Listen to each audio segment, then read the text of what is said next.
Hi everyone.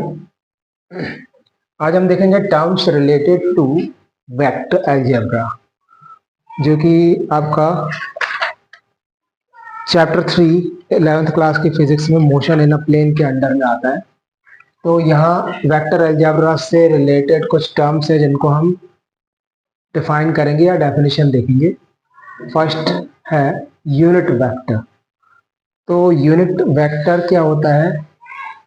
मान लीजिए आपको कोई वेक्टर दिया हुआ है, तो अगर आपको उसका यूनिट वेक्टर निकालना है तो उस गिवन वेक्टर का यूनिट वेक्टर वो वेक्टर होगा जो गिवन वेक्टर के ही डायरेक्शन में हो बट मैग्नीट्यूड में 1 हो या यूनिट हो। और कह सकते हैं a vector in the direction of a given vector having magnitude 1 और unity is called unit vector in the direction of given vector। इसको हम कैसे डिनोट करते हैं? किसी भी वेक्टर जिस सिंबल से हम उस वेक्टर को रिप्रेजेंट कर रहे हैं उसके ऊपर कैप लगा देते हैं तो यूनिट वेक्टर बन जाता है। जैसे यहाँ पर वेक्टर ए का यूनिट वेक्टर अगर हमें रिप्रेजेंट करना है तो हम ए के ऊपर कैप लगाकर रिप्रेजेंट करेंगे। और डेफिनेशन इसकी क्या होगी कि इसको कैसे फाइंड करेंगे? Vector A upon magnitude of vector A.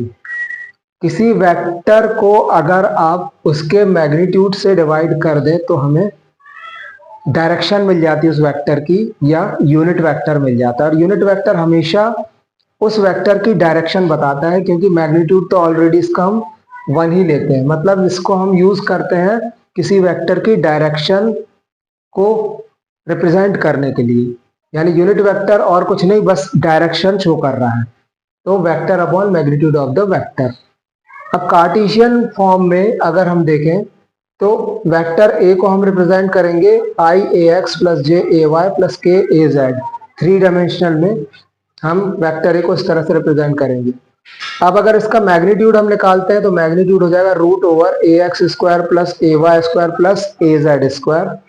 और यूनिट वेक्टर यहां से डेफिनेशन से vector A upon magnitude of vector A होता है, तो इन दोनों की वैल्यू हम यहां पुट कर देंगे तो ये आपका हो जाएगा unit vector of vector A. अब नेक्स्ट टर्म है इक्वल वेक्टर्स।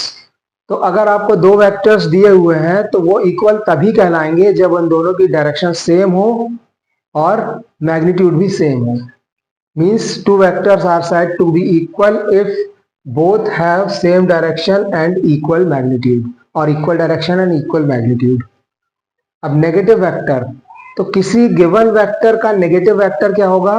वो वेक्टर होगा जो मैग्नीट्यूड में तो सेम है बट डायरेक्शन में अपोजिट है या अपोजिट डायरेक्शन में एक्ट कर रहा है, तो उसको हम नेगेटिव वेक्टर कहेंगे। Negative vector of a given vector is the vector having same magnitude but acting in the opposite direction.